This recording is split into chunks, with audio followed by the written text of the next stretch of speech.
اعوذ باللہ من الشیطان الرجیم بسم اللہ الرحمن الرحیم الصلاۃ والسلام علیک یا رسول اللہ الصلاۃ والسلام علیک یا حبیب اللہ صلی اللہ تعالی علیہ وسلم۔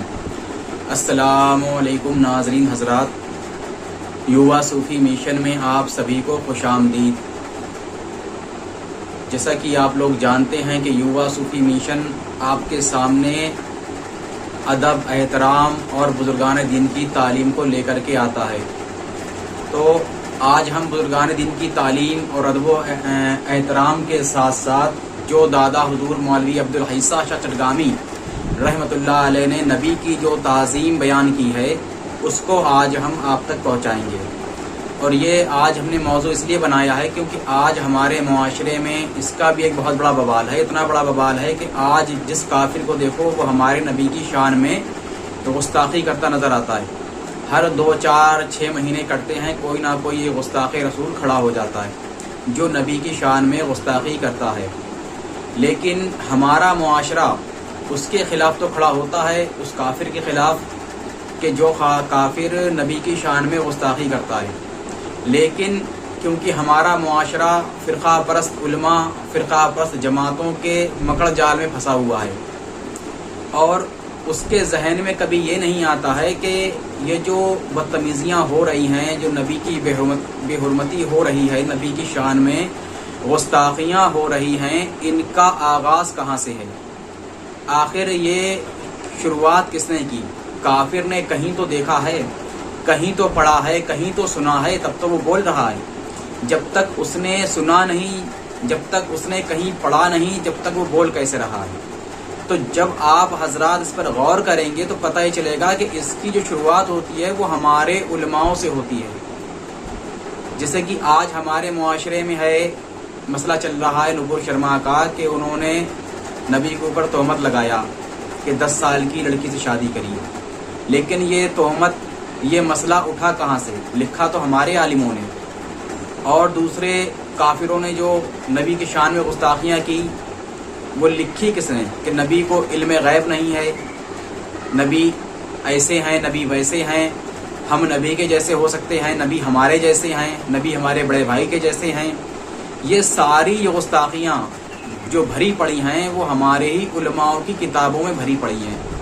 جب تک صوفیہ اکرام اور صوفیہ اکرام کے دور کے جو علماء تھے تب تک کوئی گستاخ پیدا نہیں ہوا کہ جو نبی کی شان میں گستاخی کرتا، لیکن آج جب علماؤں کا ڈھیر ہو گیا گستاخ رسول کا، تو پھر کافروں کا بھی ڈھیر ہو گیا جو نبی کی شان میں گستاخیاں کرتے نظر آنے لگے، اور ہمارا معاشرہ کافروں کے خلاف تو کھڑا ہو گیا کیونکہ علماؤں نے ان کو ایک بھیڑ کو چھوڑ دیا، لیکن ان بھیڑ نے کبھی یہ نہیں سوچا کہ آخر یہ گستاخی کی شروعات کہاں سے ہوئی۔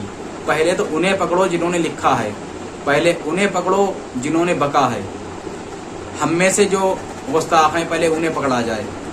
تو آج ہم بتاتے ہیں آپ کو کہ دادا حضور مولوی عبدالحی شاہ چٹگامی رحمۃ اللہ علیہ نے نبی کی شان میں جو حدیث درج کی ہے اس کا ترجمہ آپ کو ہم بتاتے ہیں پڑھ کر کے، اور کیونکہ ہم ہمیشہ آپ کو کتاب پڑھ کر کے سناتے ہیں، اپنی طرف سے کچھ نہیں بولتے، جتنا کتاب میں لکھا ہوتا ہے اتنا ہی آپ کو پڑھ کر کے بتاتے ہیں اور سناتے ہیں۔